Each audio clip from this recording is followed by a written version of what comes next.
Well, hello and welcome to another episode of the London is Blue podcast. Hoping it's your favorite podcast in the Chelsea universe. If you're panicking because you haven't heard this voice open the show before, well, so am I. No Nick, no Brandon, no Dan. So I, Sam, CFC Central, have been asked to host my first LIVP podcast ever. So please do pray for me. But to thankfully give me company and make this Arsenal preview podcast a lot less intimidating, I'm delighted to welcome two absolutely lovely people, Alex and Seb from the Potshot podcast. In my opinion, the best Arsenal podcast out there. Seb, Alex, welcome to enemy territory, but I hope to make this as safe a space as I can for an Arsenal fan. But jokes aside, ecstatic to have you here. And as I was telling Alex, I've been a huge fan of the pod for the longest time. I needed to make this collab happen. So thank you so much for doing this and a very warm welcome. Nah, it's so good to be on. Thanks for having us, Sam. And you're and LIBs are both, I guess, pod in person that I've admired a lot. So I'm excited to be here too. And yeah, keen to get into previewing the game. Already said it off air. I've spent the last 3 days basically just filling my head with politics, which means it's going to be really fun to talk about something actually consequential for once. The football. Fair. Fair enough, absolutely. Just to add, because Alex is a modest bum fart and he never does these things. They've just recently recorded their 100th podcast episode, which is absolutely fantastic. So, massive congratulations to you both and the whole Podshot Pod team. And long may that wonderful journey continue. So, yes, I think with that introduction out of the way, we're definitely going to dive straight into the meat and bones of what we're going to do. Big London Derby preview. I have only maybe half an hour or so of your precious time. So, Alex, Seb, we're going to basically look at, first of all, the form table. It's sort of odd for me to look at Arsenal's form table and see these red blotches there. They've been so consistently good for the last couple of years in trying to building this title competing team, and they've done very well to get close. But in your opinion, please take your time with this. What's sort of gone wrong in the past six games, and what's the general feeling inside the Arsenal fan base in terms of, is this a big crisis, or is this just a temporary sort of hitch that'll pass with time? I think I'll venture to answer this first. So coming into the season, I think we it's hard to say that this wasn't a possibility. And basically what has happened is I think a lot of the reasons that have been pointed out is one of them is that we've been missing Odegaard. And Seb has a lot of thoughts about this, as do I. I think we almost switched places in recent weeks a little bit. But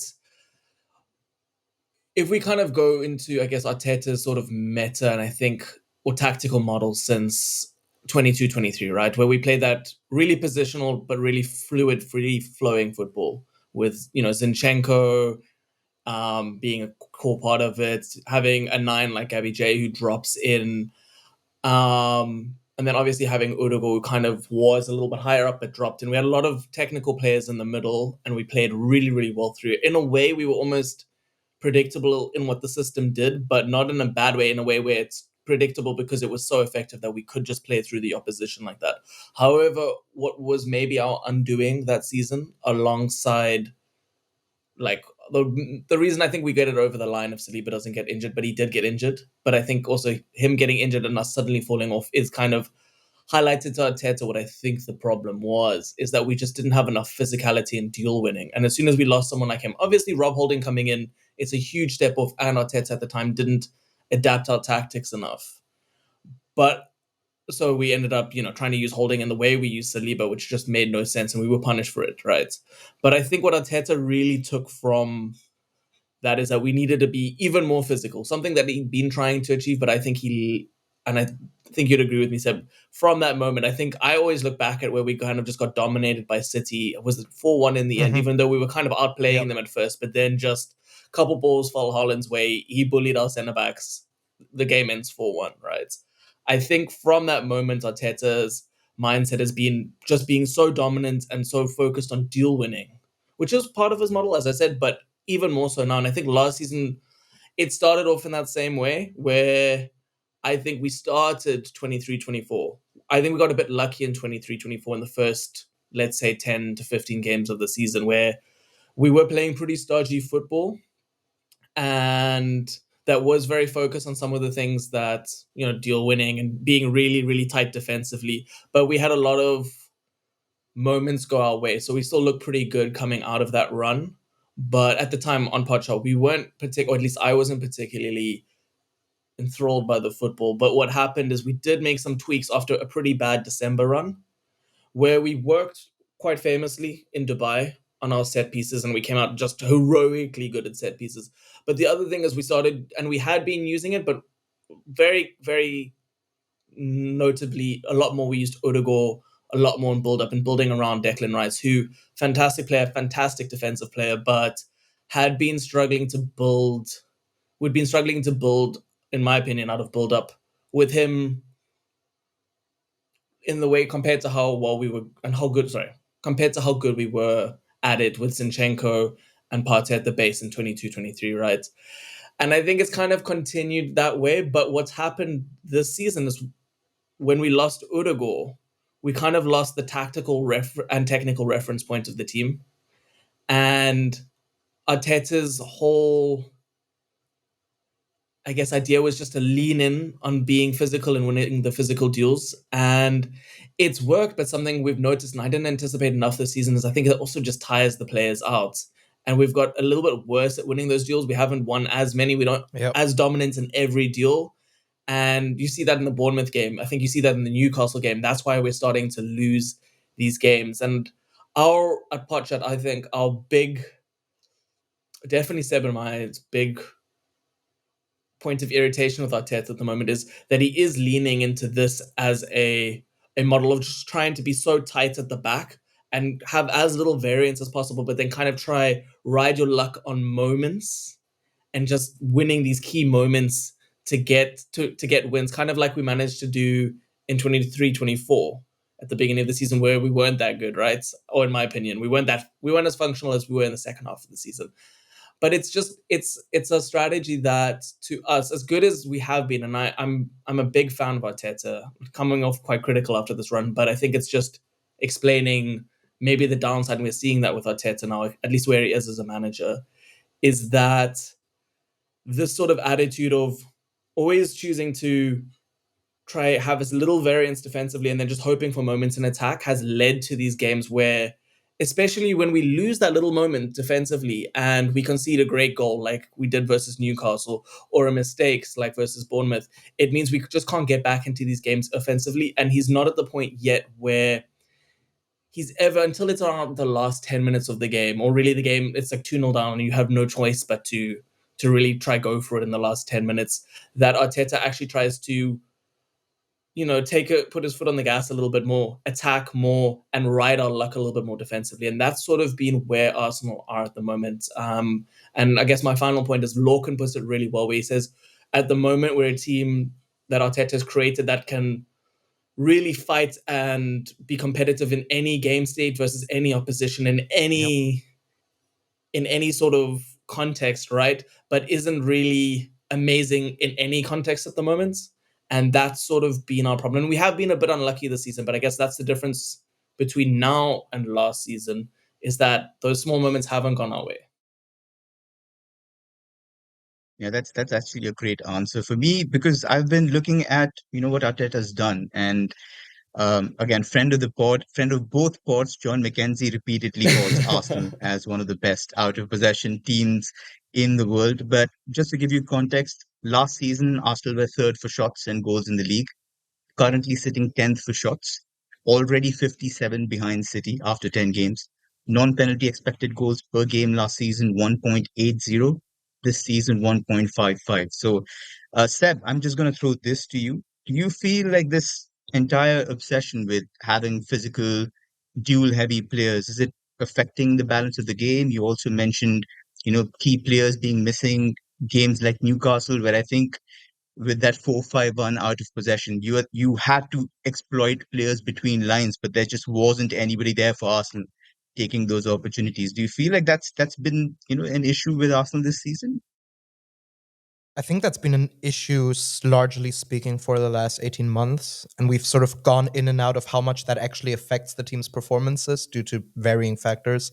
Like Alex already basically summed it up brilliantly in how he described it. But this incessant leaning on out of possession as the number one priority, both in terms of the game model and in terms of squad building. The squad building part is almost as important because players are tactics at the end of the day. Mm. And with leaning there, we have recruited a set of players that are brilliant in their own ways, and a lot of them are some of the best players in the world. Thinking Saliba, Rice, etc., etc. But if your baseline for a player is being a lead out of possession first and foremost, and then building on top of that, you can lose players that can affect the game in possession to a point where the most sort of striking example of that is the summer shipping off guys like Emil Smith Rowe and Fabio Vieira, and bringing in Mikel Merino, who is a big, strong, burly dual winner. And once your single creative midfielder who is in the team not because he's a creative midfielder, but because he is the reference point in terms of out of possession first and foremost, and is so good out of possession that he warrants his place even despite being a creative midfielder. Once that goes away, you don't have anything to supplement that, because the only excuse me, the only sort of analog you have in the team is a 17-year-old who the coaching staff deems not ready to really uh, start meaningful games. So you're in a point where you don't really access those zones as well as you would normally do. It was the same issue last season where, for one, we couldn't access those zones due to the personnel we had lower down in the team in terms of Rice getting equipped with playing the number 6 for a ball dominant team, etc., etc. And later on, we had the issue with Matt Nødegaard dropping, which then meant there was nobody up high who could fill in those zones and receive from those areas. We were able to cover that, as Alex already said, largely through our incessant uses of set pieces and the way we were able to exploit those. And a lot of that run that was so widely talked about, where we went on this like 15 1-1, I think it was in the league 16 1-1. run, 16 1-1, yeah. A lot of those games, especially a lot of those early games, were blown open by us scoring from set pieces, being in a positive game state for us, and then being able to juice that positive game state to create moments for us. In a neutral game state, it wasn't so good, even in that incredibly good run. Obviously, towards the end of the season, there was also a lot of bringing Thomas Partey and making games more transitional, et cetera, et cetera. But that fundamental issue of the way the squad is being built in accordance with the overall philosophy has been a problem in terms of consistently controlling games in possession and consistently creating chances through our in possession play. Yeah, I think I just want to add on to Seb there in terms of speaking to the gameplay, the game states factor. I think that's a massive thing, right? Last season, and we spoke about it on the pod, is that we were amazing from a goal up, because especially Yep. because I would say because of Odegaard, right? And players like Saka as well higher up. It's because we could soak up the pressure and teams would have to eventually try come onto us because we're so secure defensively that they'd have to try more, and then we could just play through teams.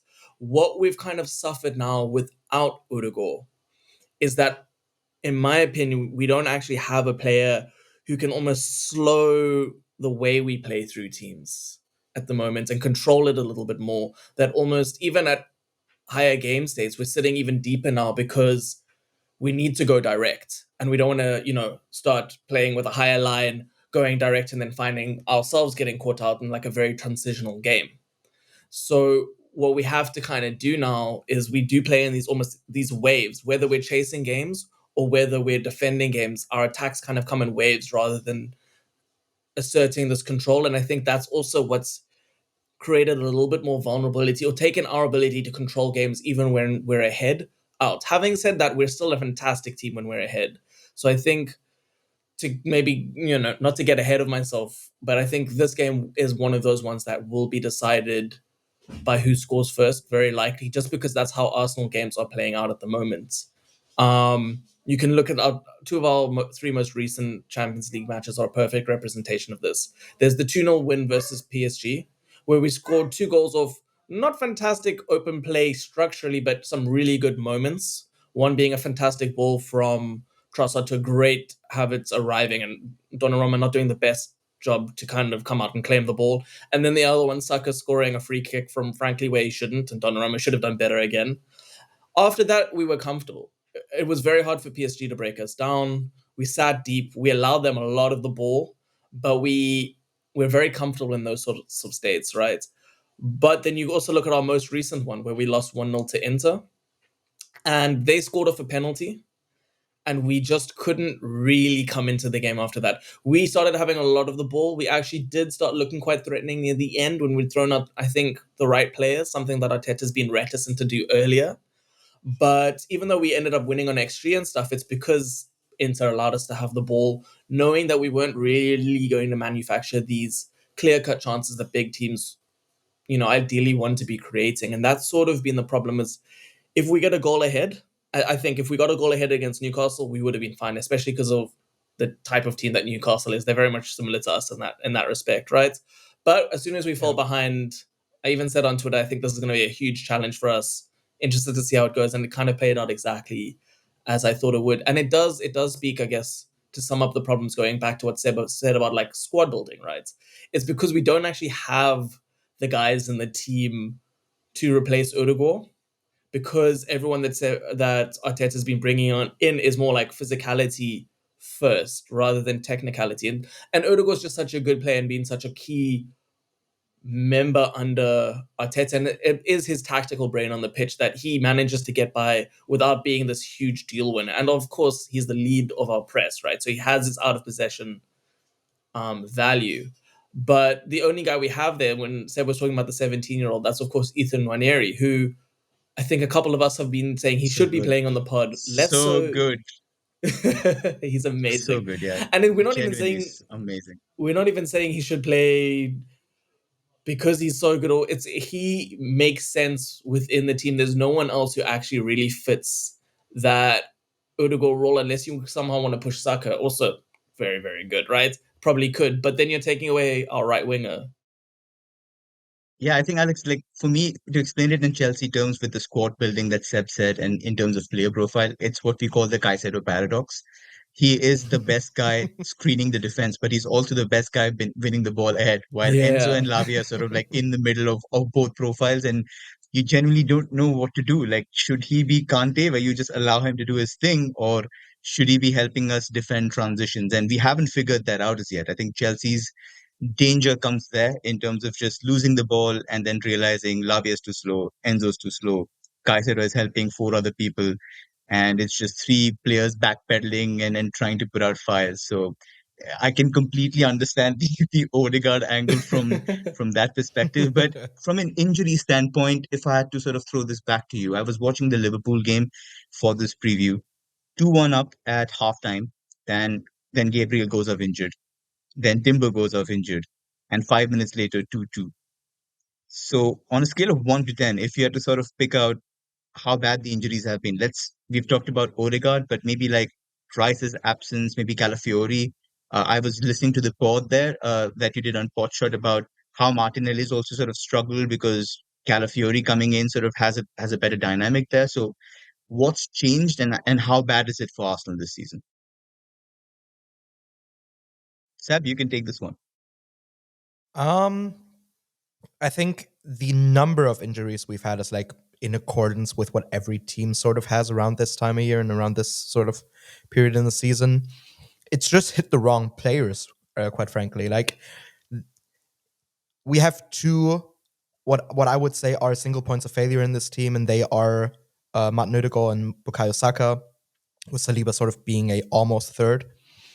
But I've already outlined the problems it poses when your single midfielder that's able to receive in the pockets, that's able to create from higher up, vanishes from the team, and the player who one organizes the press and solved progression issues last season. When that falls out of the team, you're left with a giant void, and some of that was made up with Calafiori and the impact he had on the left hand side. Mm-hmm. That disappeared then, and again caused us to have issues.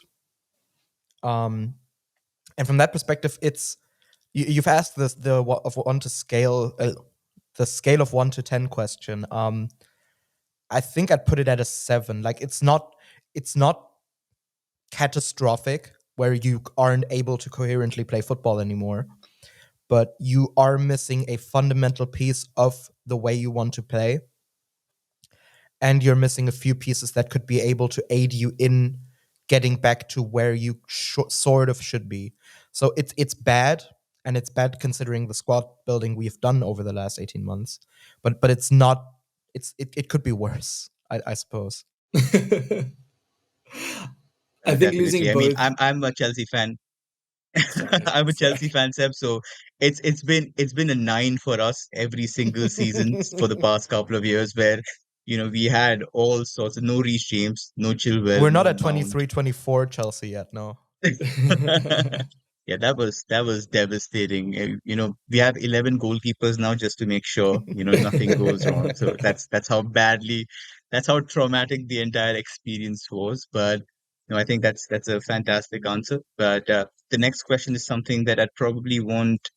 I mean, a lot of listeners on the pod would be probably interested in. What's the perception of Chelsea at Potshot? Like, are we the real deal, or is that shiny, beautiful, bald head sort of radiating new manager bounce, and it sort of wears out after a little while? Like, what's the feeling here between all of you guys at the pod? Alex, do you want to take this first? You've watched less of Chelsea. Yeah, that's why I feel like I shouldn't. I actually don't have much of an. I guess I just go with what I've heard, so I think I'll sit this one out. I feel like Seb has thoughts though. So. I have a few. I have a few. I've been quite critical of Chelsea since the whole takeover situation, and felt they've been erratic and so on and so forth. Like, these aren't new opinions. I find them interesting this season. I've watched a lot of Maresca at Leicester and found him an interesting coach, and sort of wondered how his football scales up to a team where he isn't like 150% better than the next best team in the league, in terms of just sheer squad quality. And they've been interesting. They started the season with me being very, very negative on their fortunes. They looked really bad in preseason, and they've started the season with offensive distances that were really puzzling to me. Like, they were extremely open and sort of invited transitional game states and got caught out on those a few times.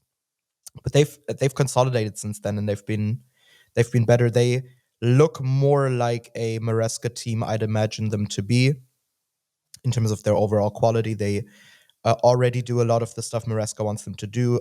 I think specifically the second goal, I think it was against West Ham, that was a goal that Maresca's Leicester scored like 15, 20 times in the championship last season, where they were baiting the opposition deeper in their areas with sort of nonchalant, almost useless looking passes before finding that central incision and playing a line breaker through to the sort of on rushing center forward, which brings me on to center forward. Like, Nicholas Jackson is basically the perfect Maresca striker in terms of being able to offer up that bounce pass option deeper, being able to be a great link player, but also an incredible threat in behind. Whereas I would describe Maresca as sort of De Zerbian in the way he views football, but both at Leicester and sort of at Chelsea, they want to create their faux transitions more centrally rather than De Zerbi teams, which try to play their wide players into space. Slot does that as well at Liverpool. Um, they obviously have a few pieces that aren't very fitting for them. Like, Robert Sanchez is a liability, I think. And they have a 115 million pound problem that they've yet to really find an answer for in Enzo Fernandez, who I think doesn't necessarily fit any role and any way of playing. And the other two pivots they have in Romeo Lavia and Moises Caicedo are both more fitting to the way Maresca wants his pivots to play, and are just special in terms of deep progression, which would be nice to have at Arsenal. Um, yeah, what I find interesting and sort of want to relay back to you, Sam, is they aren't really as dominant or controlling as I thought they'd be. There's a lot of moments where they're ready to sit in and defend and try to catch teams on transition, and a lot of moments where they're more vertical than I thought they'd be. I thought they'd be a lot more risk averse in certain areas and sort of try to keep the ball as much as possible, but their possession numbers don't necessarily look great. Um, is that a deliberate thing? Is that something that's to do with the squad building and sort of the offensive profiles you guys have, or where do you put that down to? Yeah, that's a fascinating question. It's something that we've been trying to mull over, at the board as well. And initially, we thought it was the Pochettino aftertaste, where it was Hmm. just a little too heavy. We were trying to sort of wear it down until Maresca's tactics took hold. But I watched Leicester extensively to sort of profile what Maresca does, and there were a lot of fast breaks there as well. And Hmm. obviously, top scorer was Vardy there, who is, just incredible running in behind. And when you have guys like Mavadidi and Fatawu, who obviously offer that level of burst and threat, then you want to give them space to run into. And it's something Pochettino realized when we had, games last season with 72, 73% possession, the Sheffield United game, for example, where the three guys up front, four guys up front came up against like a stubborn block and just didn't know what to do. Like, what does Mudrik do against a back five is a question mark. What does Madueke do when he can't dribble at people with space in behind? That was a question mark. Is Jackson good in the air? Huge question mark. Yeah. And what does he do against like three centre backs who, have come up from the championship and are basically like, happy to sort of just completely like ragdoll you for 90 minutes and get into your head. That was a major Sounds like concern Arsenal for a centre young team. backs there. No, but We've got that's four that's of exactly, I those. think. Just in midfield. No, but that's exactly. That's exactly what I believe sort of went wrong. And I think Maresca realized or wanted to play a certain way. But Leicester's possession numbers in a lot of key games were also 35, 40% for long spells. And I think it's just a continuation of the pattern. He wants fast breaks. He wants those Deserbian four transitions that we talk about. Obviously, they were best friends at Milan. And apparently, Maresca went and did sort of have a couple of training sessions watching Brighton. So does definitely get some of his ideas from that. So I believe it's something that works for the front line that we have. The pace, the speed, the directness, all superb. It's just when you come up against a side that wants to sit back and not do much. The kind of defenses Arsenal sort of come up against. That's when we have a big issue. So I think it's just a personnel thing and a young team trying to figure out what it is like to play in the Premier League when you're not Cole Palmer. So that's something interesting. Can I pose another question at you? Hit me, Seb.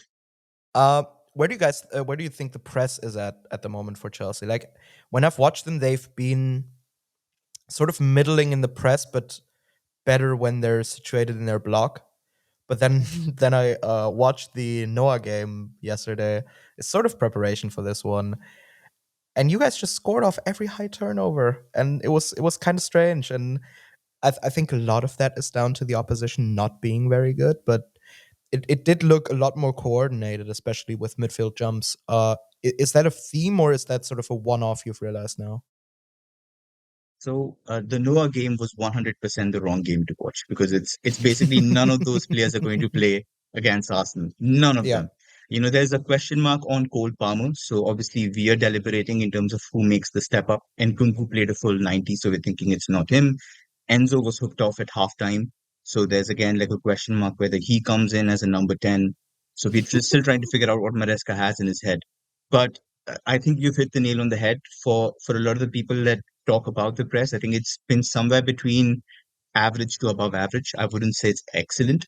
And the reason being that the second pivot jumping or sort of like man marking certain players has been an issue. So, for example, against Newcastle, we had momentarily Lavia on Bruno Guimaraes, then on Joe Linton, and two or three times he got spun because he isn't athletic. He's not somebody who's, absolutely fascinated by jumping Yeah. on people, closing them down. So he got spun a couple of times, and Maresca has been trying to adjust that by putting Colville or West to sort of jump on the number 10, and that hasn't helped either because once coming back after playing 4 games in 4 years. And the others sort of like been playing at left back for Pochettino for the longest time. His confidence has been a little like up and down. So still a young guy. So I think those dynamics have also played in where it's a new centre back partnership where they're still trying to forge some understanding and just a lack of athleticism. Like I envy Arsenal's gifts in midfield where it's just, you know, thugs everywhere, like who basically don't want to let you breathe. And it's something that everybody loves about Kaiser as well because the guy is an octopus. Like he can do anything you ask him to do, and unfortunately, we don't have somebody to complement his gifts. So that's been the issue there, Seb. So yeah, hopefully, one of them will come good. We've got an stellar talent on loan, and having watched him at like since he was 16 and a half, 17, I believe he's going to be superb next to Caicedo. So Andre Santos is Yeah. definitely somebody who all of us are sort Yeah. of waiting with bated breath. So yeah, that's definitely going to be the one. One question for both of you is you've seen like what Arsenal's setup has been, especially with the absentees that you've had in the squad against the likes of Liverpool, the big games as such. What do you expect Arteta to do on Sunday? Is it going to be like the strange 4-4 that we've seen, where it's the Trossard and Havertz thing happening up front, or is it going to be again trying to press us because Sanchez is a little shaky? There are sort of you know volatile elements in the back line which you look to exploit. What's going to happen here? I think from a lineup perspective, a lot depends on Declan Rice, but I'm pretty willing to bet he's going to play. It just sounds that way, even with a broken toe. So I think he's going to play. Then I guess it depends. I mean, we have a lot of guys who are like kind of semi injured. Like Ben White just seems to be like half broken for like 2 years now, but like he can kind of just fill in even though he's half broken. Everyone else, understandably, when they're injured, they're injured. Ben White is kind of still a negotiable thing. So it depends. It's interesting what we'll do in midfield. Unfortunately, I think Trossard will start.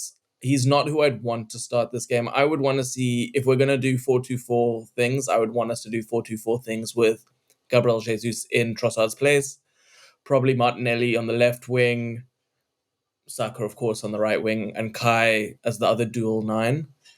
Backline, we have Saliba, we have Gabriel.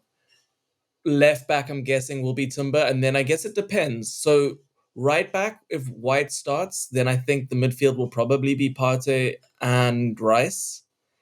If Partey plays at right back, which is potentially what could happen, then it'll certainly be Marino. So, I guess it's between Marino and Rice, really, for the team in my eyes. And of course, Raya at goalkeeper.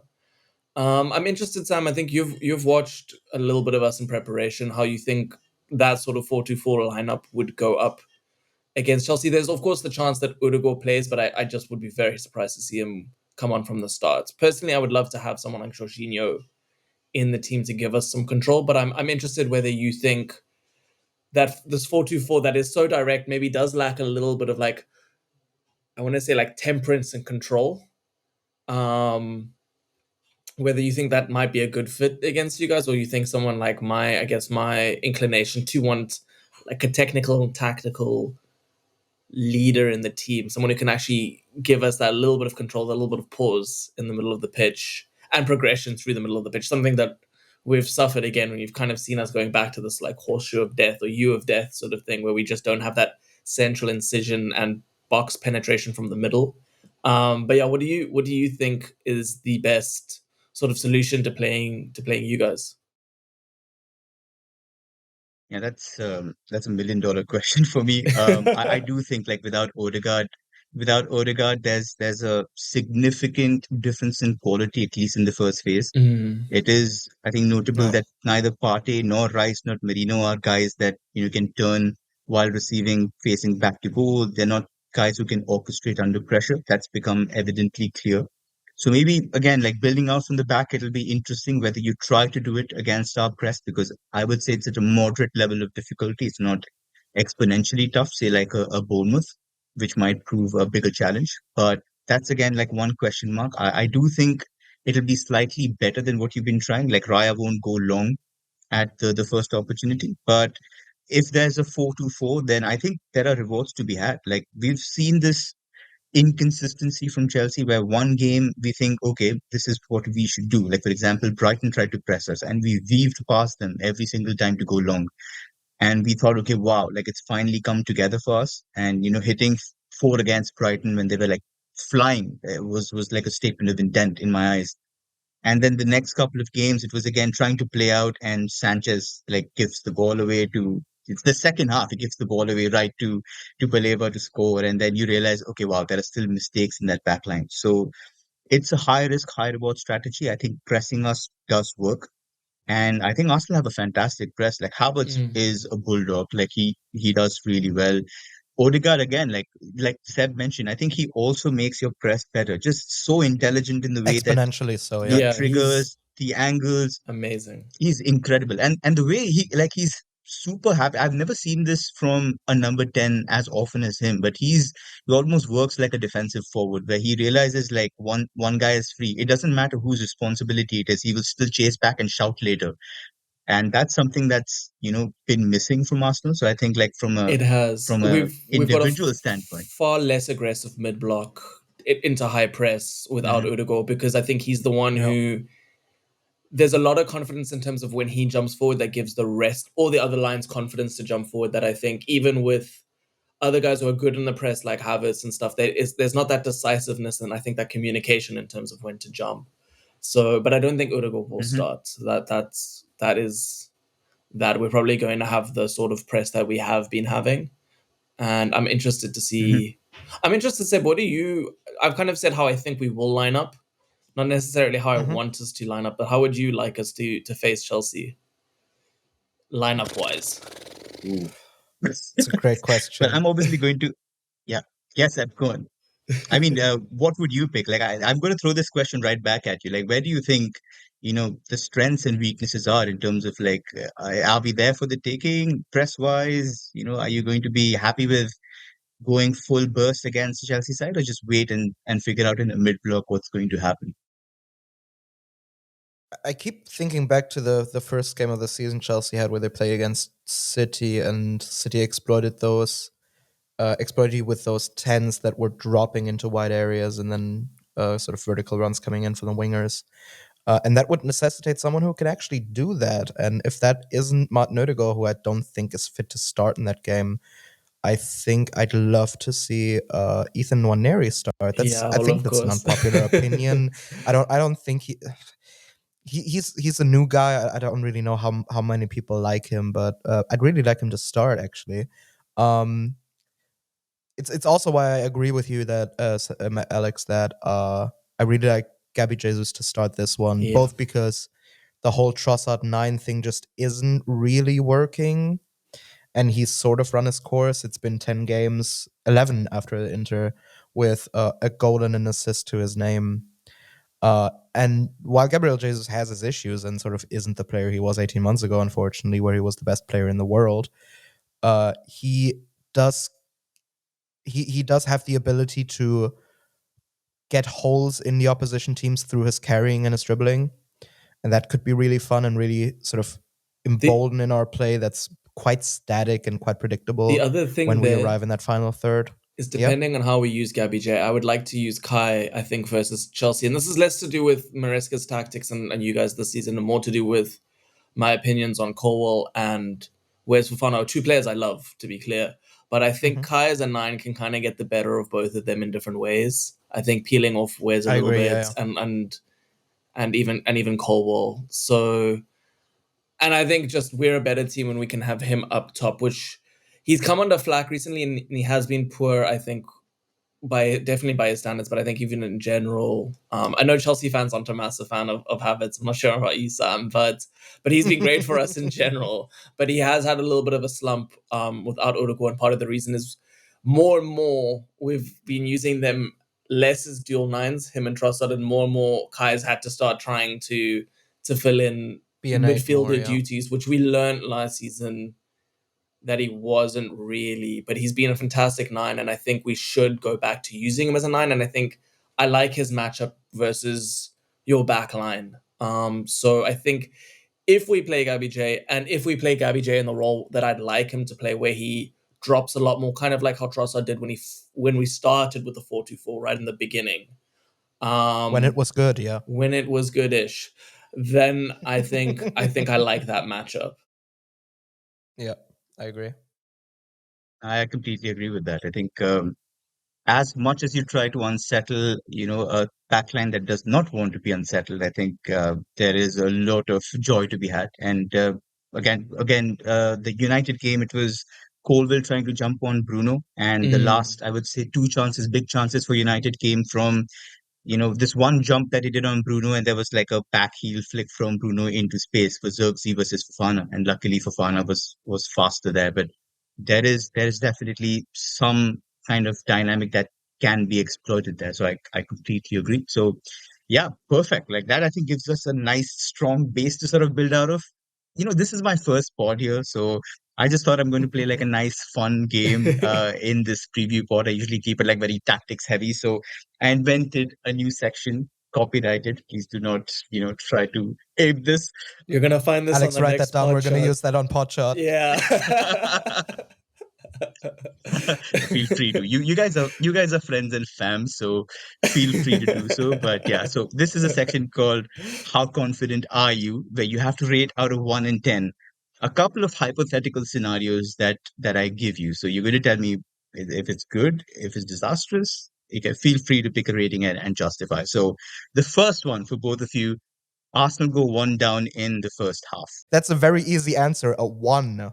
Yeah, for me, a 2. Let me say a 2 because we still have Bukayo Saka, and I think he can do anything. But yeah, I guess we came into this pod saying, I came into this pod saying if we go down a goal, then it's going to be hell. And I think we would need a moment of brilliance. I think we would struggle. We would struggle outside of that. So not confident. If we go down a goal, I think it is with Arsenal games at the moment. The first goal tends to decide it.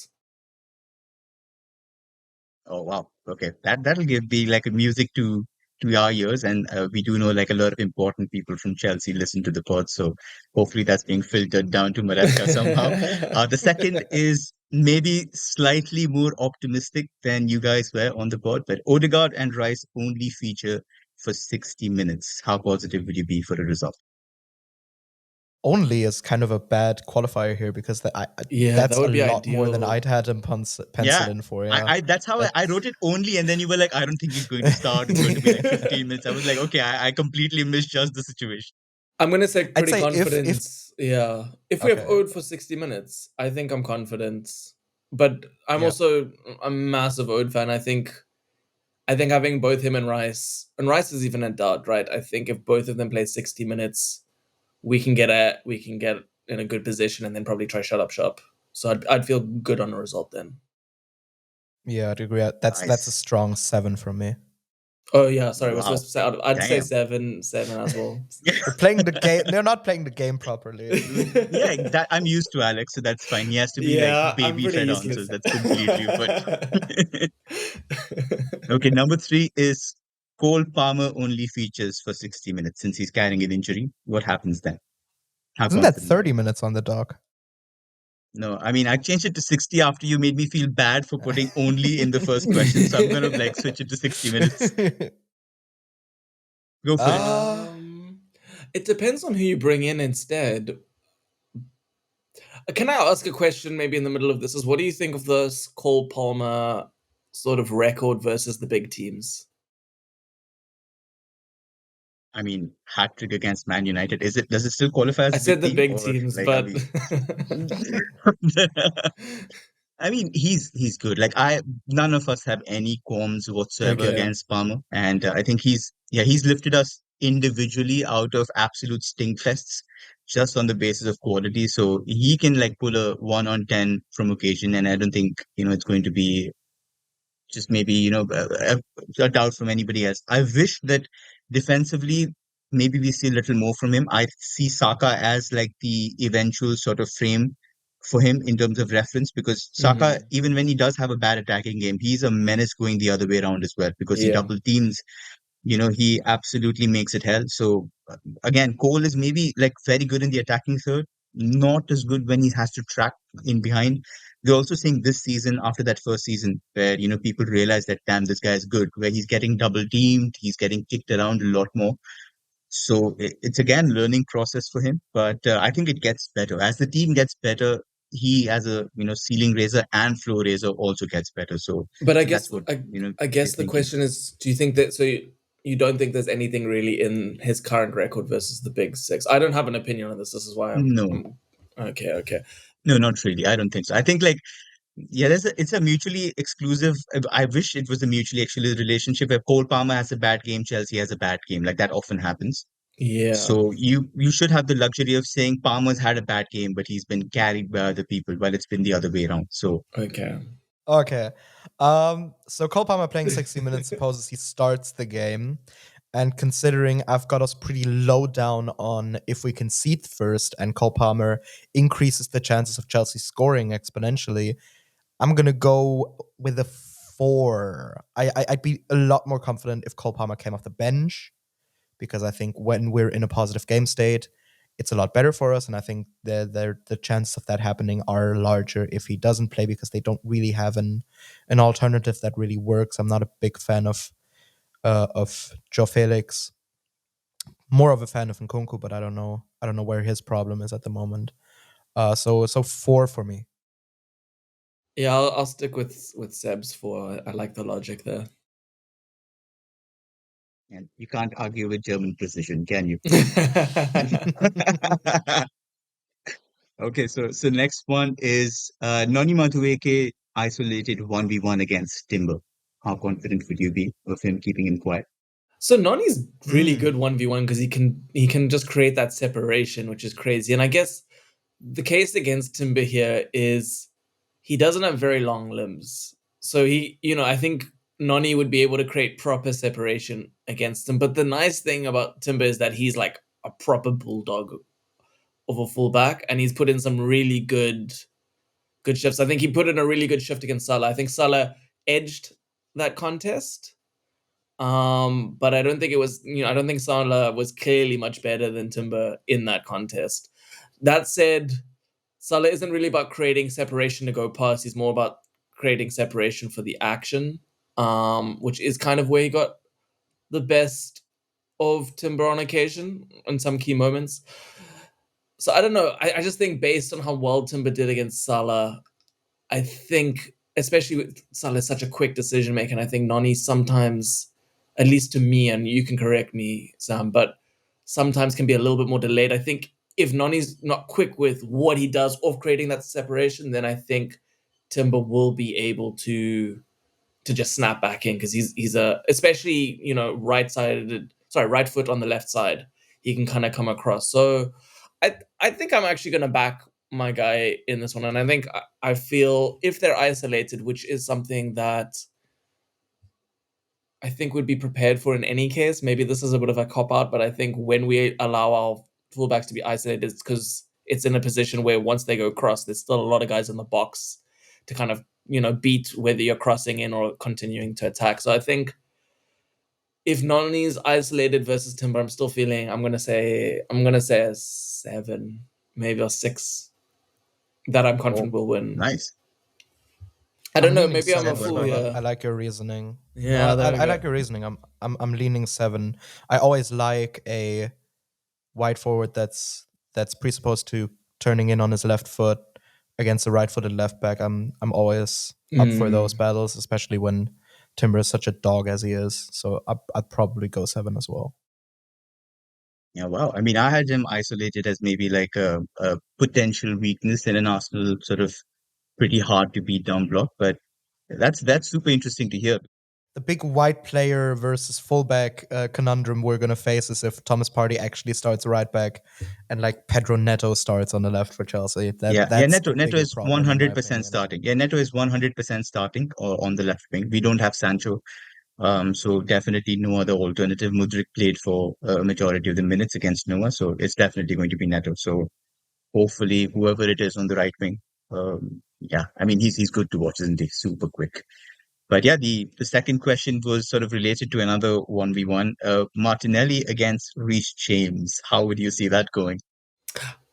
It depends a lot on how, what does current Reece James like. I've not seen him since he's come back, but Depends on how long. Depends on how long Reece James holds up, doesn't it? yeah. What, Reece James has him locked up for the first 20 minutes before he goes off with a hamstring injury. But jokes. So well, let's not do this in enemy territory. on But a, on a, very I bold of you. Okay, let's see. I think it depends. It depends on like how good current Reece James is looking. He's looking a bit leaner than last season. So, and I've always liked him as a 1v1 guy. I really rate Reece James.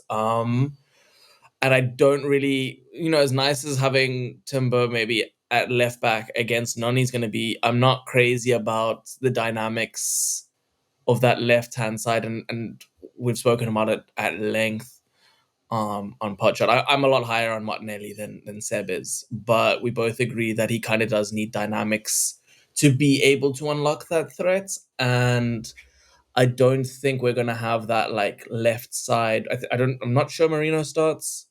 That left side that's actually going to get a lot out of Martinelli. So I think, like for example, when Martinelli was just cooking Trent for about 15 minutes against Liverpool, it's because Marino was pulling out and creating space for him to attack, and we were actually managing to also control and keep territory in the opposition pitch. Like I said at the beginning of this pod, we kind of attack in waves at the moment. It was one of the moments where we were confident in just being able to try control the ball in their territory. And I'm not sure we do that. If Odegaard plays, I'm a lot more sure that we do that. But yeah, I think we need a lot of good dynamics to actually unlock Martinelli as a threat. And even then, I think Reece James is pretty good 1v1. So I think I'm willing to bet, without seeing the new improved and more importantly just fit Reece James, I'm still gonna probably, I guess, reluctantly back him in this deal. So I don't know. I guess a 4 out of 10 in that respect. Yeah. Yeah. Agreed. More down to Martinelli than Reece James. It's just poor boy. Poor boy. I think the Unnecessary. Give him interesting his thing favorite with toys. the interesting thing there is probably like what Greece has been doing is he's instead of being that fullback who's known for bombing up and down, he's just the third center back. Yeah. So maybe that's reduced his exertions in chaotic game states. Pochettino basically like used him like a bar of soap until there was nothing left, and now he's basically able to choose his moments when to be aggressive. And one of the first things apparently Enzo Maresca did was he banned fried eggs, ketchup, salt, and pepper in the cafeteria. So maybe that's why he's lean. Looking so No mean. idea, but The Conte, it's the just Conte route. Ah. yeah. The Italian diet, like you only eat tomatoes, pasta, And a little nothing bit of more. olive So oil. yes, I think that's been a little bit of olive oil, aglio olio. So yeah, I think that's been the way to go. But gentlemen, before we wind this down very quickly, please give me your score predictions. We'll start with you, Alex, and Seb. You can join in. How do you think this is going? Despite everything, I'm gonna go for a cheeky 2-0 just because I have to back our boys. And I feel like I can see it playing out well. Maybe a goal in the first half. You guys push late. We score a goal late on. So I'm gonna go for a 2-0. I still think I'm interested to watch you guys. I think you're a lot better than I expected you guys to be this season. Partly just because I assumed this Chelsea project was, doomed after the last couple of years. So I've been quite impressed. I didn't even have any opinions on Maresca and stuff, and you guys have impressed me a lot more than I was expecting to. But yeah, I still think we're good. We're a very good team in the big games. I mean, our big game record, I think we are unbeaten in our last Five. 19. No, I'm talking about versus the rest of the big six. I think in our last The big? Oh 19. wow, yeah, that's Yeah, in our last wow. 19 Premier League games. So Arteta knows how to set up for these ones. I think while it's also a bad reflection of us because we haven't been able to respond to them, we have not really got the rub of the green recently. So I think I'm just hoping that isn't the case now. There isn't some weird like penalty or incredible like Palmer, shot from wherever. So I think if we keep it tight And Bukayo maybe Saka sent off for breathing wrongly in the 24th minute. But I think if we keep it tight in a game like this, I'm gonna back us to score a goal from somewhere and then maybe score one later on. So 2-0. What about you, Seb? I'm notoriously bad at score predictions, and I've been annoying everyone on in the Podshot group chat with my doomerism recently. I'm gonna go more out of hope than conviction with a 2-1 win at the Emirates. Largely through a good first half display, sort of sitting back in the second half. Something weird happens towards the end. It gets a bit hairy at the end, but I think we'll pull through, and I think we need to, because another negative result would really cement this season not really having anything for us in it in terms of league. That's Yes, very Duma. absolutely. And I think the rec. Yeah. Yeah, Yeah. yeah. Even when you're saying we The win, politics are it slowly comes seeping back into my brain. It's horrible. There are boomers and there are doomers like Seb. So well done, Seb. No, but I think the record speaks for itself. Just to give you a context, Arsenal have won 5 of the last 6 matches against Chelsea in all competitions, and Arsenal has scored at least 2 in 5 of the last 6 matches against Chelsea. So yeah, the two scoreline definitely holds up. So yeah, The it one not will be one was super the interesting. 2-2 at the bridge last season, wasn't it? Sorry, yeah, the 2-2, yeah, Yeah. yeah. And the other game, I'm not going to remember. I have erased it altogether from my memory. So, Great night. but yeah, Gunners dancing at the Emirates. no, but again, thank you so much. Oh, That's all Sam, the time we have for this one. Seb, you didn't give Alex, us your prediction. Mm. wait, I'm super bad at this as well, but I'm definitely going to go maybe like 2-2. I sense an entertaining sort of draw here, so I'll definitely go 2-2. We've got a very good attack, and I think there Mhm. are moments to capitalize on your sort of Yeah. chaos, but the same logic applies to the other way as well. So I'll go for optimistic 2-2. Fairs? Okay, super. So, yeah, this time I get to finish the episode. So that's all the time we have for this one. Seb, Alex, it was an absolute pleasure, gentlemen. And thank you so much for doing this with us. Would you be kind enough to tell our wonderful listeners where they can find you as well as the Potshot Pod on socials? So you can Should I do this find. or should you? Yeah, you're welcome to. You can find us as a podcast on every sort of reputable Podshot website, app, whatever, at Podshot Podcast. We have a Substack called Podshot. I think it's also just You'll Podshot, find it. maybe Podshot Pod. You'll find it if you type in Podshot on the old Substack. I'm at Eulenberg _ Eulenberg. It's hard to spell. Underscore on Twitter. Alex is Alex FRCO. The pod is at Podshot Pod. And thank you so Super. much, This is why Sam, we put for. links. Oh, no, no, my pleasure, bros. I mean, it was like I honestly adore your podcast and more so like you guys as people. So this was just a absolute pleasure of mine. So on behalf of everybody at LIBB, an absolute privilege, and we hope to have you again very, very soon. But yeah, this is why we put links in description. So we're definitely going to put everything about Botshot Pod, as well as Alex and Seb, where you can find them both excellent follows on Twitter. As far as I know, they're not on any other social media website other than Discord. But Planning yes, on using Blue thank Sky, you by so the much. way. Oh my God, please. But But thank you all for tuning in. We'll be back soon with hopefully some good news after the London Derby. But until then, you know what to do. Keep the blue flag flying high.